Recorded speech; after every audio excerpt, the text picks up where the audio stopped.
The Best You Expo started 5 years ago with a dream of helping people live a life without limits. A place where like-minded people meet with a common purpose of becoming the best version of themselves. To learn, engage, connect. The Best You Expo is now the largest personal development gathering on the planet. And over 40,000 people have attended this life-changing event, and more than 700 speakers have used this platform to share wisdom, knowledge, and expertise. Some of the previous speakers have included Dave Asprey, Marissa Peer, Barbara DeAngelis, Bill Walsh, Jim Quick, Mastin Kipp, Nia Peoples, Sharon Lecter, just to name a few. You're watching eZWay TV, powered by eZWayNetwork.com. Welcome, everybody, to the Best You Virtual Expo, the eZWay. Guys, we are here on eZWay TV on the virtual stage, the Best You Expo virtual stage with some amazing influencers, and we have an amazing Mindset Mastery panel for you guys today. So this is an interactive Mindset Mastery panel, so we're looking for the best questions for anybody that might have any questions for any of our experts today. And join with me is my beautiful co-host, Dr. Dante Sears. Hey, everyone. Welcome to the Best You Expo. We are so excited with this panel today, and we can't wait to get started talking about mindset. And then we have Alec Stern, the co-founder of Constant Contact and America's startup expert. Hey there. Thanks for having me. And then we have Hanna Horenstein, which is a business entrepreneur of over 17 years. And she's been in the insurance industry and she's been with World Financial Group, Transamerica, and she holds a title as an executive vice chairman and has over 346 agents within her agency. Virtuity.com is what you need to check out. She knows how to build teams. She knows how to make people money. She knows how to create jobs. So Alec Stern is an entrepreneur, keynote speaker, startup mentor, innovator, and investor. He has become known as America's startup expert and is known and regarded as a motivational speaker, as he has performed in hundreds of inspiring stages. He's a keynote trainer, and everybody wants his time. There's too much to his bio to read. And we should be joined by Loral Langemierer and an amazing investor named Kenneth Bradley. So this is going to be a real fun panel, and we're here for you guys. So I'm going to go ahead and give it to my beautiful co-host, Dr. Dante Sears, to ask the first question to our panelists. All right. Well, welcome, Hanna. Welcome, Alec. It's so good to see you both. Hello. Good to see you. Hello.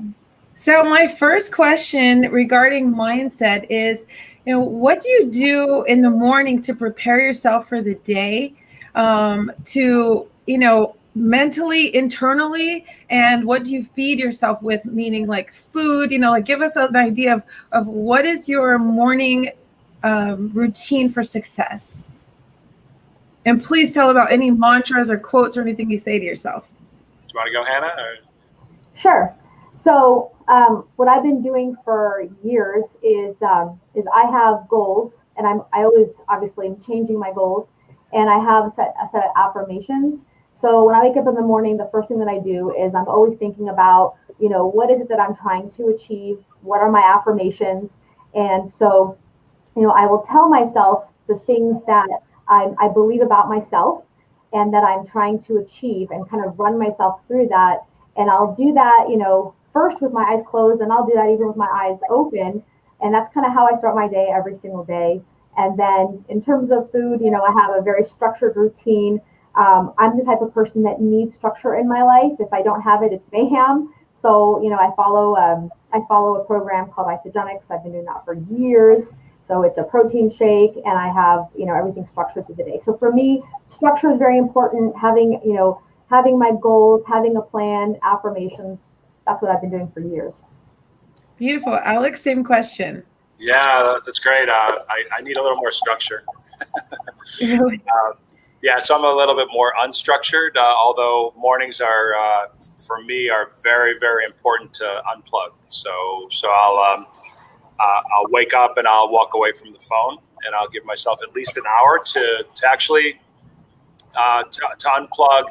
I use that as my innovation time. So think time, innovation time. And so I'll often come up with, breakthrough ideas and things. So I'll always oftentimes start with anything I've dreamt about, I try to get it written down as fast as possible. And then I'll ideate on things and think about, really thinking about what would be the most impactful thing I could do today. So it's all about that day. So I don't worry about yesterday, and I'm not going to worry about tomorrow.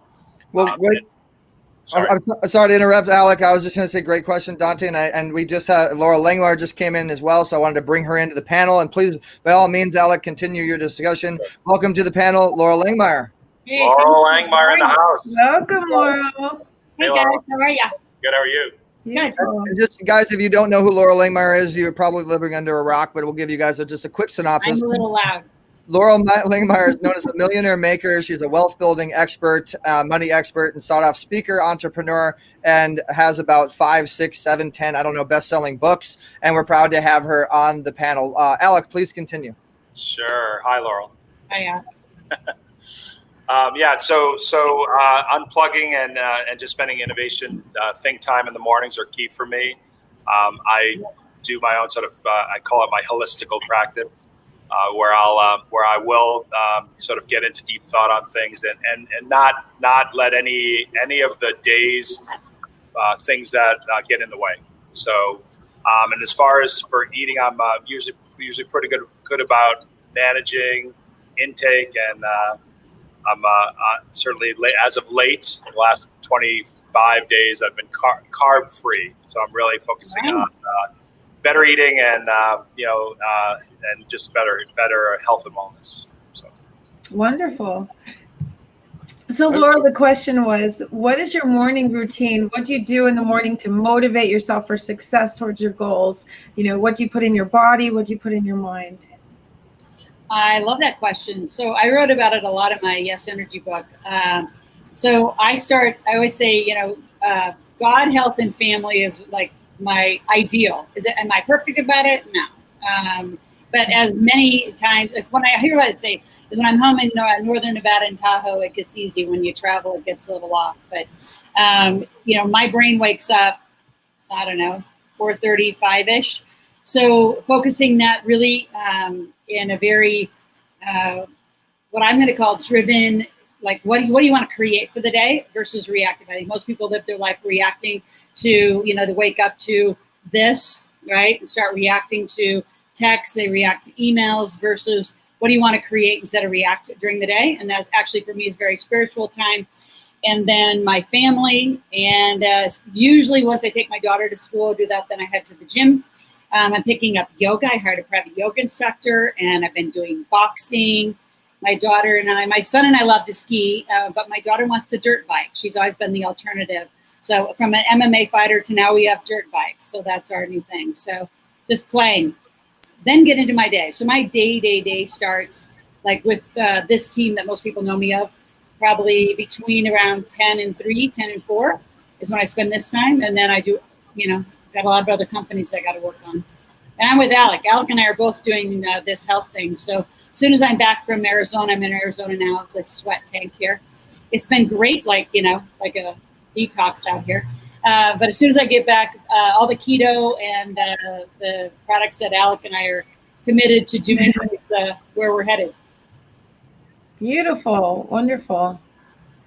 So that's really great. And actually, you kind of segued into something I was going to ask later on. So that was perfect.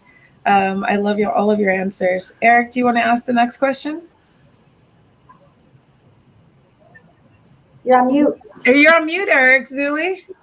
Well, I'm just trying to make you shine. This is you're my beautiful girl. And I want you to shine on the stage. So that's why I did that. Lip reading.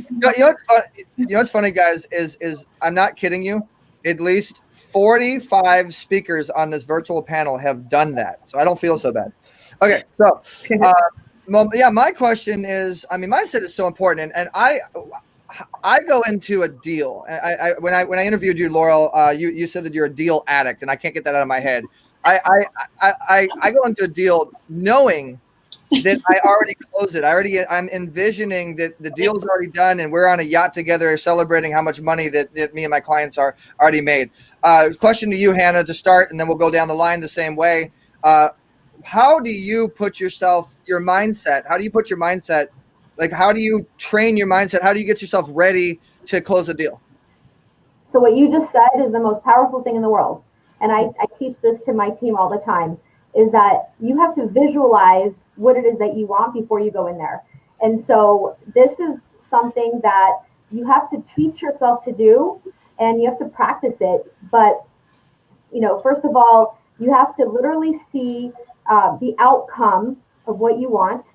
You have to see yourself like celebrating, what it is that you want. And you have to literally prepare your mind for that meeting. And so you can't just go in there and think it's going to just, whatever happens, happens. There has to be that outcome. So I think that, we can really create our own reality by getting very, very good at visualization and creating that first in our mind, and then obviously making it happen. So I've been doing that for years. Great answer. Thank you, Hanna. Same question to you, Alec. Yeah, so I'll definitely will plus one what's been said so far. I visualize everything, the outcome, and going into situations. Your energy, your energy must be up before you're going into these meetings. So if you're hesitant or there's concerns or what have you, you've got to figure a way to knock those down so that when you're going in, you're 100% energy focused. Because they'll feel that. They'll feel it on the phone. They'll feel it in a Zoom. They'll feel it face to face. So it's really, really critical to have your energy level up. And then I always visualize the parties involved. So if it's you, the partner, and there may be a customer in the mix, right? 3 people. I say, okay, this stool has 3 legs. And whatever you're structuring and you're doing, all the legs must be equal or the stool will fall over. If it's heavy weighted to you too much and that leg is longer, stool will fall over. Or if they're giving you less, it's going to fall over. So it's really, really important to make sure that the stool is balanced with creating a win-win-win. And so if you go in with that mindset and you actually structure it that way, you can usually bring people back to center if they're going to get a little, heavy-handed on, I need to take more out of the deal. Like you can find ways to create that win-win-win. But it's got to be visualized up front, and you've got to make sure that, in my case, the metaphor of the stool legs must be equal. I love it, Alec, and I want to go off of that. Yeah, the energy is very important, and I notice a lot of speakers and a lot of people that are presenting something on a stage of some sort. When they have more energy, you're kind of like with them. You feel it, like it's more fun. But I think that I also want to add to that the presence, the visual presence, the way that you look. If you stand out, then you're going to stand out more in that crowd. Hence the hat. Hence the way that and the way Alec's dressing. And he's looking like just an amazing, a very wealthy lumberjack over there. No, I'm kidding. But it's very important to have that mindset and have people have that visual aspect of what they see. So same question to you, Loral. Do you remember the question? I do have the question. So, but I'm in multitasking. I noticed that. I was wondering if I should stall as you are multitasking. No, we're good. My kids here, they need to put stuff in the Suburban, so we're good. There you go. All right. So what do I do to get prepared for a deal? I would say that a lot of us, the ditto. I probably do less manifesting the deal until I have, because I get them on what I get deals before they're even a deal, right? There are a lot of ideas. So typically there's a lot of structure that has to go on around the idea to get it to be a deal before it even works.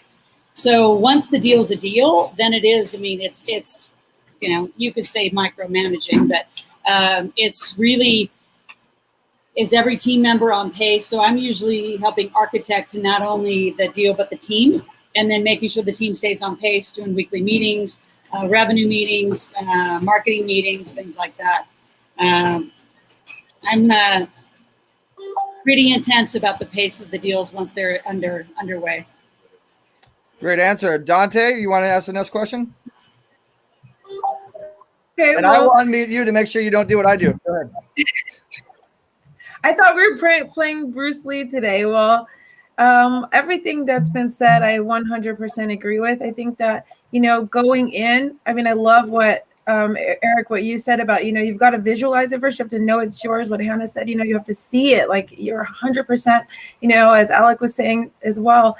And Loral is just saying, there's also the hustle behind it. You know, I definitely, when I meet people, I take my needs off the table and I make it about them. I make their dreams our dream together. And so I listen to, you know, what they say they want to do. And then I take their dreams and make them possible.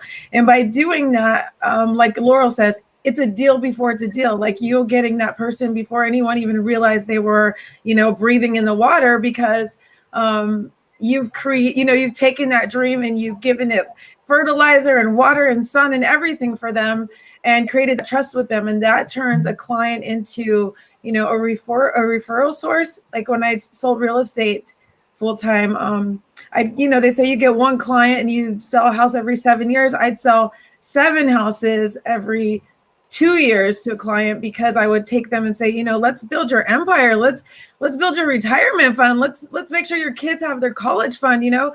And so when you approach people that way and you make their dreams, you know, our dreams together, it's more than a deal. It's a lifetime relationship, and it's, you know, it's a real income stream that you can count on. There you go. I can hear you, but you're on mute. I thought you were going to ask a question, but I guess you're going to be a panelist now. I thought you asked me to answer the panel question. That's all right. You can be a panelist. My whole family's on now, so I'm 100% present again and accounted for. Yay! Oh, all right, all right. So my family that's from Nebraska doesn't. They like, you know, I have these rules with my kids. You know, they have to like touch my arm, and we have like this silence thing. But when you're with people that don't understand this thing we do, there's like that. So it's like, okay, manage, and we're good. I can teach you how to do that too. And our last and final panelist has just joined us. Welcome. You got to get a little bit more light on you there, Kenneth. Welcome, Mr. Bradley. Welcome to the panel. So guys, a little information on Kenneth. Kenneth Bradley is a veteran executive influencer and serial entrepreneur who is an undeniable and he has an undying quest to preserve our nation's treasured stories. He has a show called 10-Minute Stories on the eZWay network, and we're proud to have him on the panel. Welcome to the panel. Better late than never. Welcome, KJ. Hey guys, how's everyone doing? Got tied up in the project. My project manager decided to walk off the site, so it's been a really fun week trying to get everything tied up. But I'm here. I'm glad to be here. I'm thank you guys for having me. You're just in time to answer our last panel question. And I also want to add too that this panel is sponsored by 10-Minute Stories. You see that logo there at the bottom. All right, so Dante, go ahead and you want to ask the last question or me? I'm trying to give you more of the spotlight today. Oh, are we on the last question already? Ooh. Did you say the last question? I don't know. I was kind of going with you. I said maybe Kenneth can answer your last question about how he approaches a deal. Oh, the last question. Okay, so Kenneth, the question was, how do you position your mindset when you're going into a deal? How do you close a deal? How do you get yourself prepared to close a deal? I'm a really weird guy. So it's one of those kill or be killed instincts. So I really hype myself up like a Roman gladiator, as if I'm going in for the fight of my life, you know. And I got this picture of my kids, right? And it's a really weird picture where my daughter has this sad pouty face on it. And I look at this picture and I tell myself, if I don't close this deal, I have to go back and I have to go look at this face. So I never want to see my daughter pout. So I go into every deal right before I walk into a meeting. I look at this picture and I say, okay, my daughter will not pout. I have to close this deal. And that's what gives me the motivation to go seal the deal.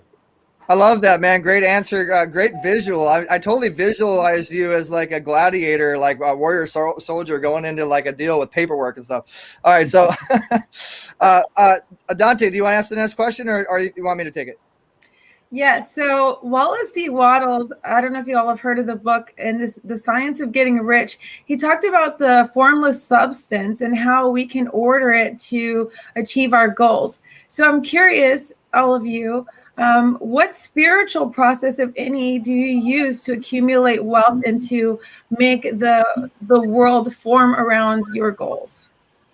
So I'm going to suggest that Loral takes it because we let Hanna go first, and the polite thing to do is let women go first, ladies first. So Loral, go ahead and take that. Oh, I get to go first? Yes, ma'am.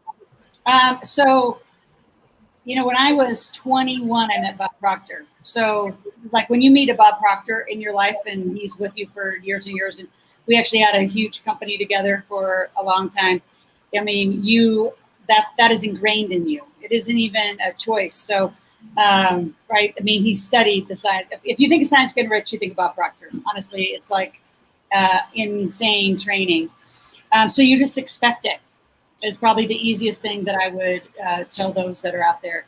You expect it and you live expecting. It's when you doubt that you end up having challenges. So, which is why I think you got to have mentors. And that category alone is to keep you strong and expecting it. And for those that are listening that aren't as accomplished in deal structures, and some of us, I know on this call, have done enormous deals. I mean, hundreds of millions out, billion-dollar deals.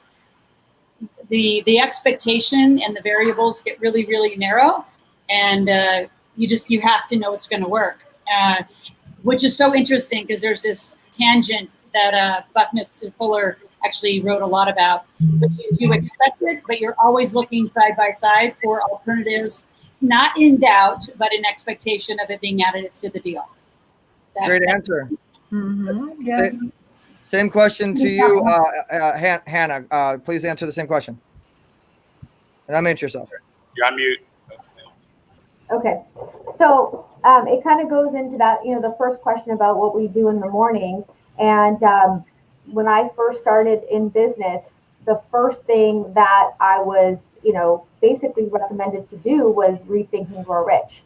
And I think that the power in that is just tremendous. And I always tell people, if you want to win, if you want to win in life and in business and in everything, you have to have a plan. You have to have your goals, and you have to be able to see it. You have to be able to feel it. And if you don't have that, you're not in business. So all of these books, from The Science of Getting Rich to Think and Grow Rich, all of them, they all are the same exact principles.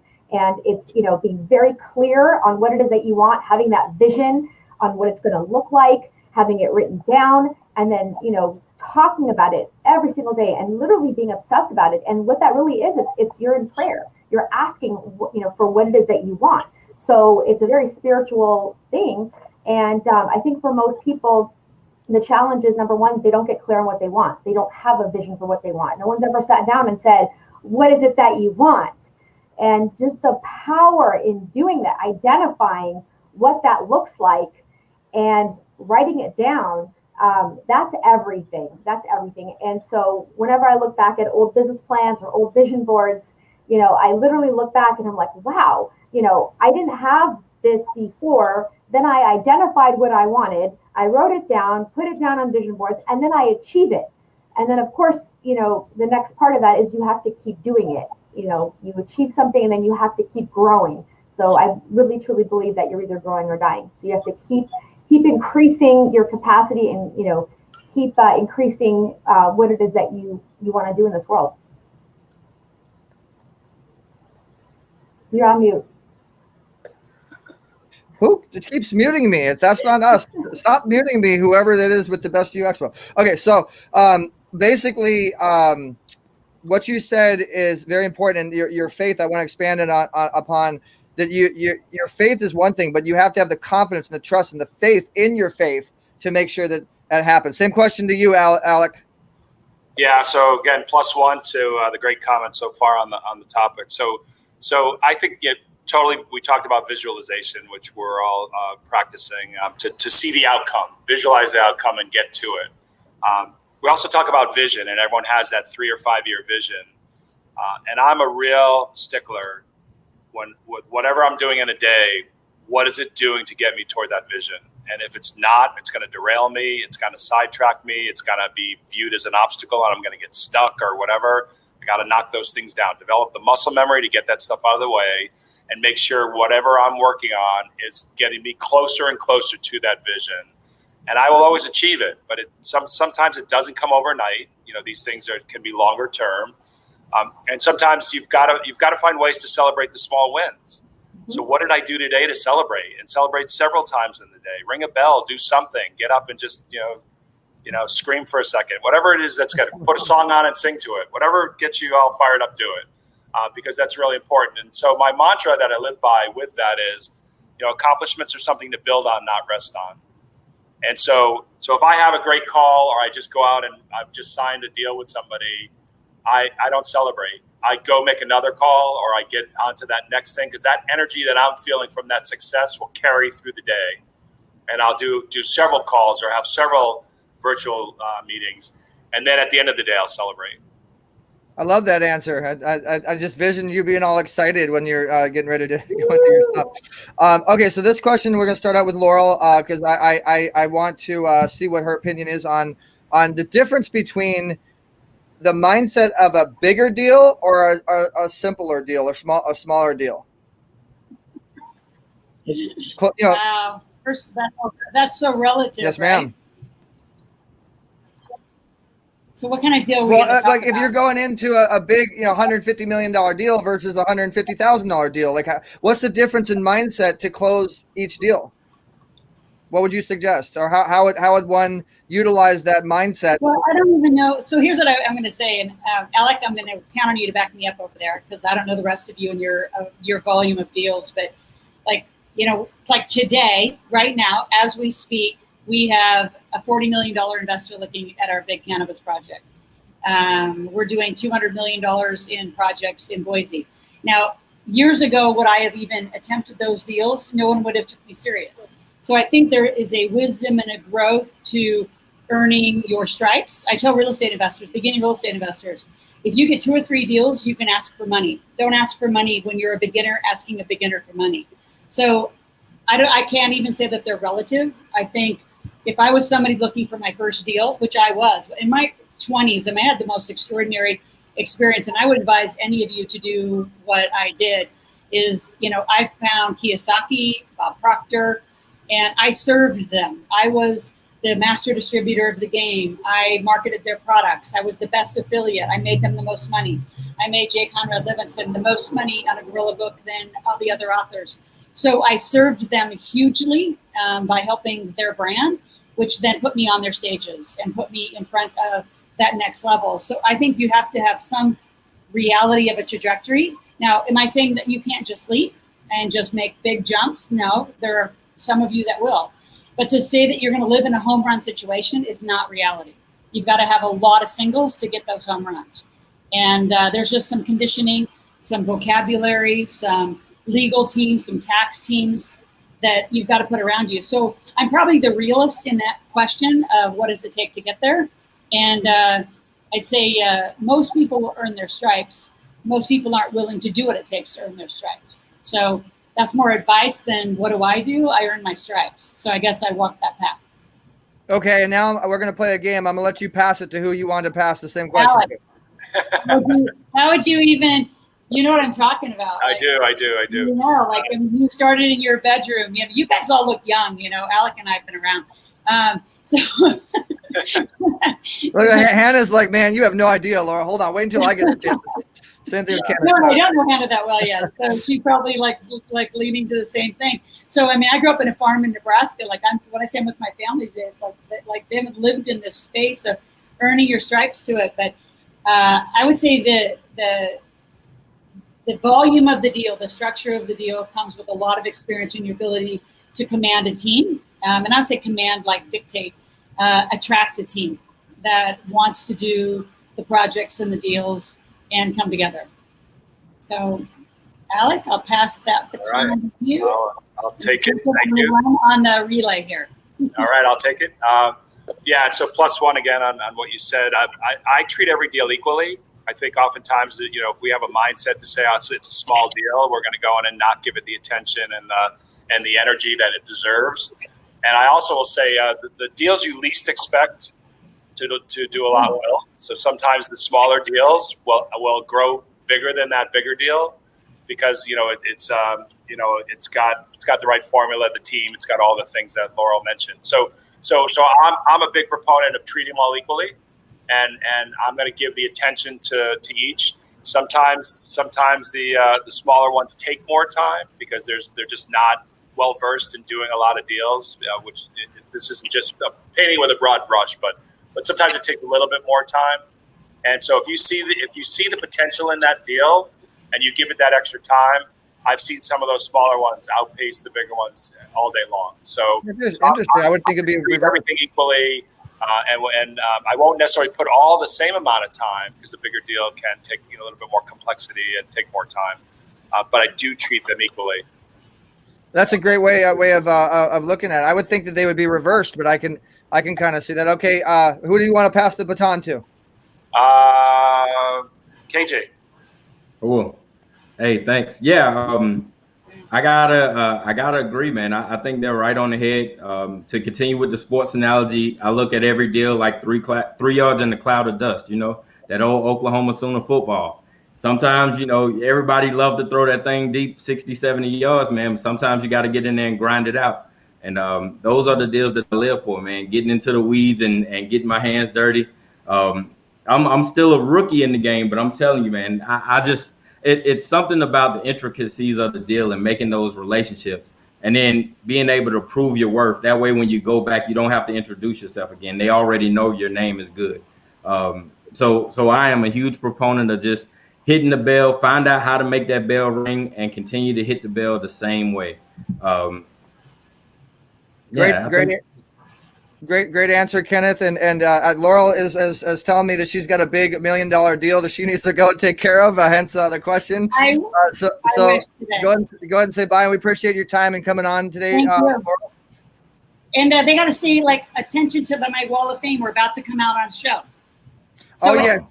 So you guys can connect with Loral on the eZWay Wall of Fame. And yes, the cat's out of the bag. Loral Langemeyer's new TV show is coming out on eZWay. Alec, you're going to be my partner. You just don't know. You guys are going to love this. We got a real special show that we're doing with Loral coming on eZWay TV here real soon, and probably on Best You TV. Who knows? Thank you, Loral, for your time and coming on today's panel. Appreciate it. All right. Take care, guys. See you soon. Take care. All right, same question to you, Hanna. Do you remember the question? Okay, so the question was the mindset in closing a bigger deal versus a smaller deal. Got it. Yeah, so very, very similar to what Loral had said. When I was new in business, I think that my capacity was, smaller deals, and I would have been afraid of a larger deal. But, with time, you get more comfortable with those smaller deals. And then when those larger deals, come in, what you realize is that they're pretty much the same energy. And in fact, and this is what I've personally found. Once you get good, once you're confident, once you know your stuff, those larger deals a lot of times are actually easier than the smaller deals, because the people that come to you with the larger deals, they've usually done other deals. So they're more comfortable doing business. So when you're doing a smaller deal, it's usually someone who's never done business before, and you're having to coach them through that process. So, I think, for me personally, I remember the process of being afraid of doing any deals. And then I know that once they got bigger and bigger and bigger, it got easier and easier. And, but again, it's understanding why. It's understanding that when you're dealing with someone who's done them before, they're going to just be more comfortable. So that's, I think, my advice. You're on mute. You're on mute. Mute. Dante, go ahead and take the next question. Take a look at the private chat because I'm talking to you. So next question is Miss Dante. Go ahead. And now she has to unmute herself. See, haha, I'm not the only one. Hello, Dante. Oh, you did it for me. Thank you. Okay, great. I had the perfect question. Okay, leadership. So, you're an entrepreneur, woohoo, and that's amazing. But, when you want to scale up and you want to move to the next level, and now you're talking about building a team, delegating, and not just building that team, but actually keeping that team on track so that their goal is your goal, or the, collaborative goal. Tell me a little bit about what that's like, especially I know you, Hanna, are building your team, and Alec, I'm very curious to find out also what it took to build the team behind you. So who do you want to pass the baton to, Dante? We're playing the game. I'm going to give it to Hanna first on this one because I saw her army of people that work with her. I think that the best answer on that is that you have to build leaders.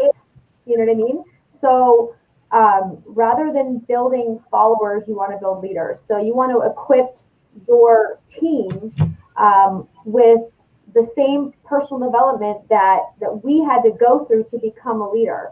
And so the more leaders that you have within your team, within your business, what happens is it frees you up to basically do whatever you want or expand your team even more.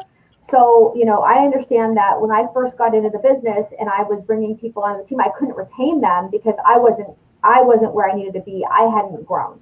So it's really about growing your team, growing you, and then teaching them the same processes that you had to go through and really pouring into them, and also creating a vision that is so large that they fit into the vision that you have. So they have to have their individual vision that fits into a larger vision, and then they have to do the same thing. And so the better that you get at doing that, the larger you can scale your business overall.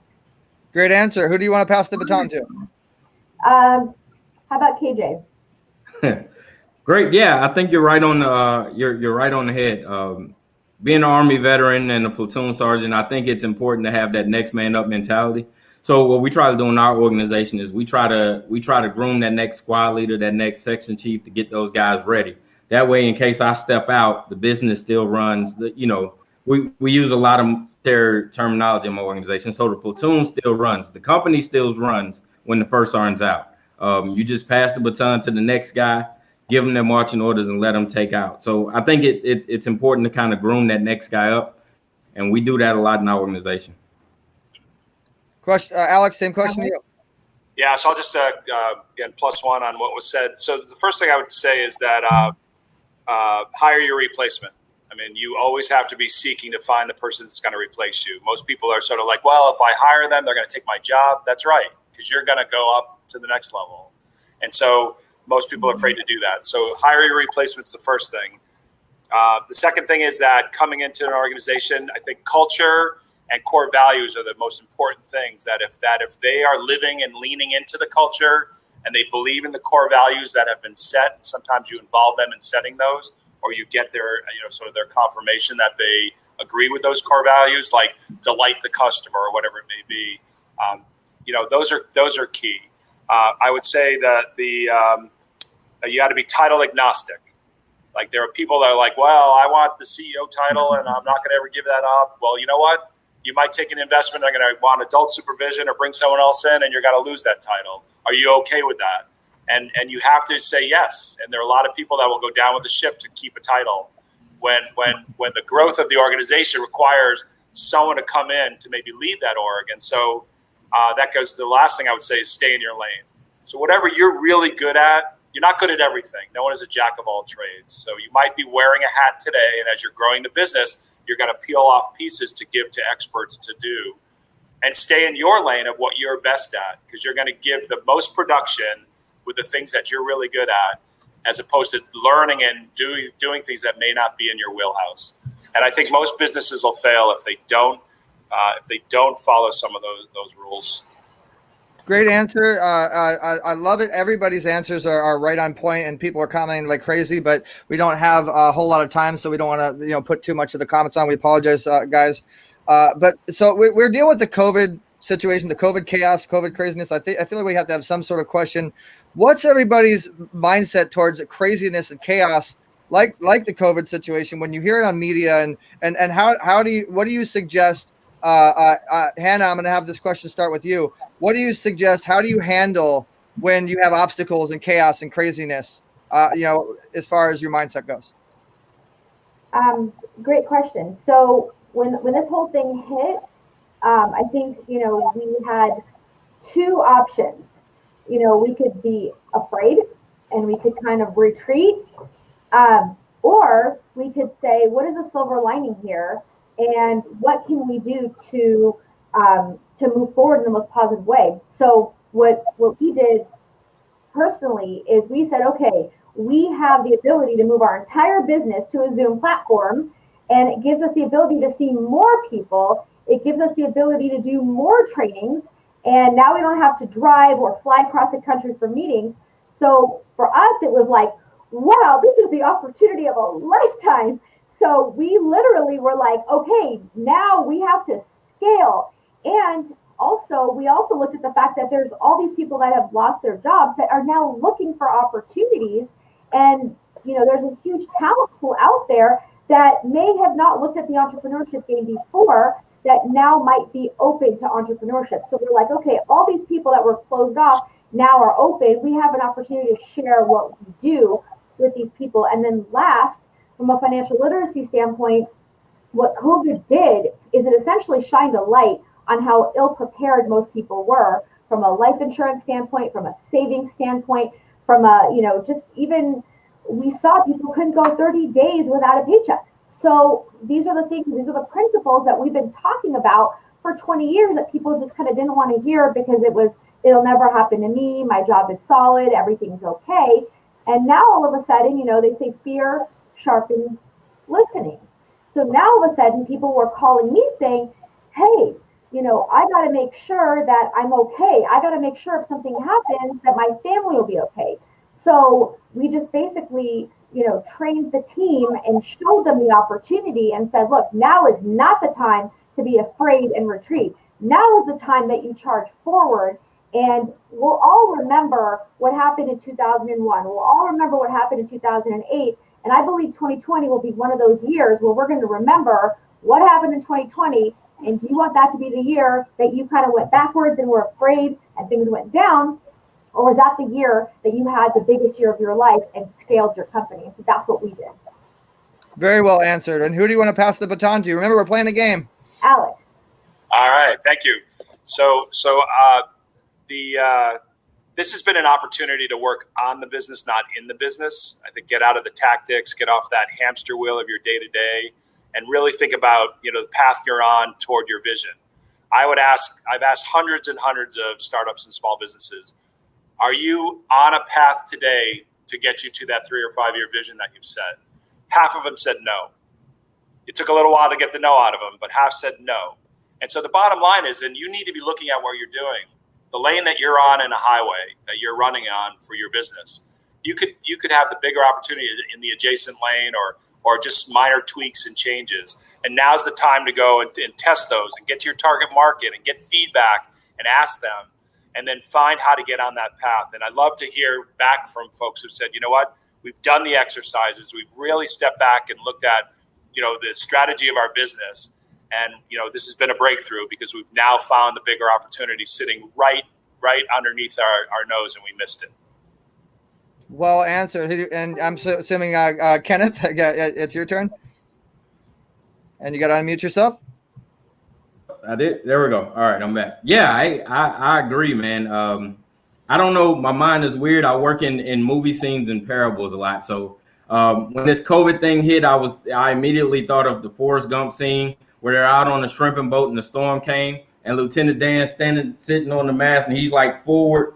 And I'm telling you, man, this COVID has presented an opportunity. So what I tell everybody, even in the investment sector, when guys were like, hey, there's a storm coming, what should we do? I'm like, always forward, man. Now is the time to go, especially in the real estate market. A lot of guys were getting hesitant. They were getting ready to shut down and pull back. And I'm like, no, man, steadfast. Now is the time to go. I say you grow in chaos. If not now, never. I think we're in the midst of the biggest financial turnaround in America has seen in decades. And I think the guys that are hesitant and afraid are going to be left behind. So if anybody's out there listening, if you're on the fence or if you're struggling right now, always forward. And that's the only advice I can give you. This is the time. Continue to press on, because if you make it through this storm, you not only build a resiliency to weather anything that can come your way, but you're leaps and bounds ahead of your competition.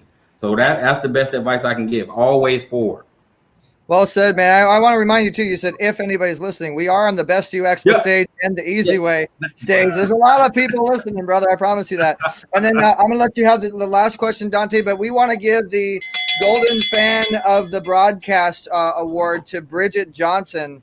on today's broadcast. I'm going to start doing the one particular golden fan, golden supporter.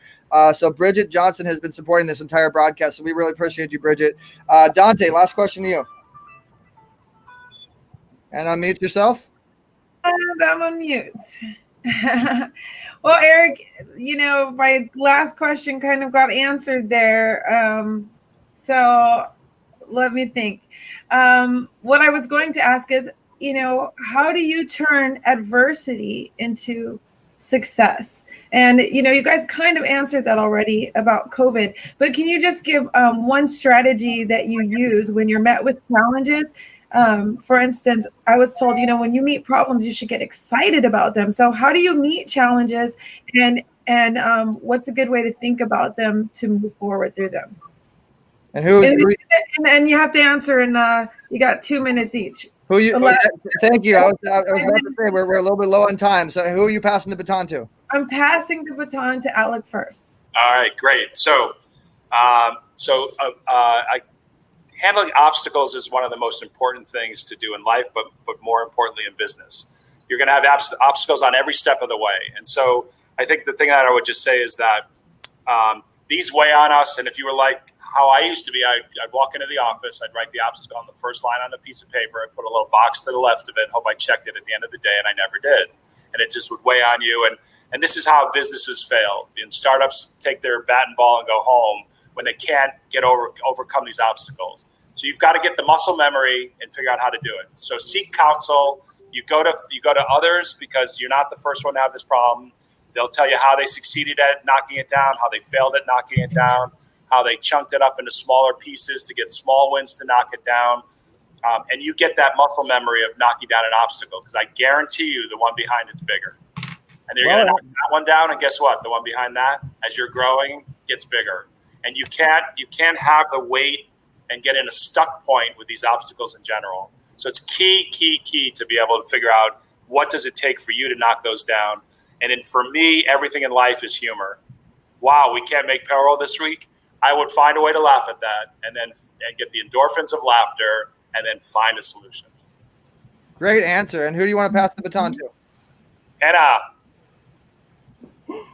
So my best advice, and I give this to everybody because this is what worked for me, was there's a book called Outwitting the Devil. And it's the book that I read. I discovered that book when I was going through some really bad adversity a couple of years ago. And once I read that book, it essentially told me that when you're hit with adversity, if you can make it through, everything that you want is on the other side. So the study in the book essentially is that most people, when they're hit with adversity, they give up. And so those people, at the end of their life, they'll look at those adversities and they'll be like, okay, that's why I failed in life. But the ones that made it big can always point to some massive adversity and say, that was the point where everything happened after. So if you know that, if you're aware of that, then when the adversity hits, you're still going to obviously be unhappy and pissed and whatever, but you just have to know and have that faith that when it's over, everything I want's on the other side. And so knowing that will give you the strength to push through it. And it's tough, but it works. Great answer. And Great answer. Yeah, absolutely. All right, Mr. KJ. Thank you, guys. Yeah, absolutely. I couldn't agree more, man. With my phrases and sayings, my granddaddy used to have a saying, and he used to tell us all the time, kid, closed mouths don't get fed. That's where mentorship comes in. If you're in business, you're not the first startup. You're not the first person to encounter a problem. Ask around. And then you have to think of it like this. If you are the first person to encounter that problem and you find a solution to it, you've now just turned that problem into profit.